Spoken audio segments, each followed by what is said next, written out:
അറിയാം ഒന്നുമില്ല, വെറുതെ ഇങ്ങനെ അങ്ങോട്ടും ഇങ്ങോട്ട് കളിച്ച് നടക്കുക. മൃദുലൊക്കെയാണ് ഫുൾ ജോലി എന്ന് പറയുന്നത് കേട്ടോ. ഇവിടെ തുണിമടക്കൽ പരിപാടിയിലേക്കാണ്. ഇപ്പൊ ഒടുക്കത്ത അടവാണ് കേട്ടോ. ഒളിച്ച് കളിക്കാതെടാ, എണീക്കടാ.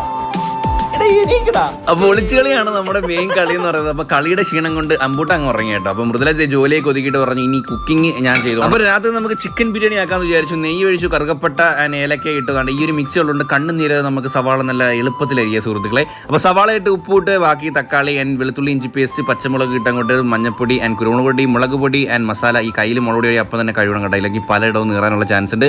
അപ്പൊ ചിക്കൻ ഇട്ട് ഇളക്കി. അപ്പോഴാണ് ഞാൻ ഒരു സത്യം മനസ്സിലാക്കുന്നത്, ഈ കുക്കറിൽ അരി ഇടാൻ പറ്റത്തില്ല, കാരണം കൊള്ളത്തില്ല. അപ്പം ഞാൻ അടുത്തൊരു കുക്കർ എടുത്ത് വെച്ചിട്ട് ഇതിൽ നിന്ന് അങ്ങോട്ട് അൺലോഡ് ചെയ്തു നമ്മുടെ സാധനങ്ങൾ. 2 കുക്കറിലായിട്ട് 2 ഫിസിൽ ചിക്കനെ അങ്ങോട്ട് വേവിച്ചു. അതിനുശേഷം അരിയിട്ട് 2 ഫിസിൽ വീണ്ടും സുഹൃത്തുക്കളെ നമ്മുടെ ചിക്കൻ ബിരിയാണി. ഞാൻ വീട്ടിൽ ബിരിയാണി ഉണ്ടാക്കിയിട്ട് കുറേ നാളായിട്ടോ. അതുകൊണ്ട് തന്നെ മൃദുലേക്ക് കഴിക്കണമെന്ന് ഭയങ്കര കൊതിയായിരുന്നു. നല്ല സോഫ്റ്റ് ആയിരുന്നു, റൈസൊക്കെ കറക്റ്റ് കുക്കായിരുന്നു. ചിക്കനും അതുപോലെ തന്നെ നല്ല അടിപൊളി സോഫ്റ്റ് ആയിരുന്നു. അപ്പം ഞാൻ ഒരു ലെഗ് പീസ് അങ്ങോട്ട് എടുത്ത് കഴിച്ചു.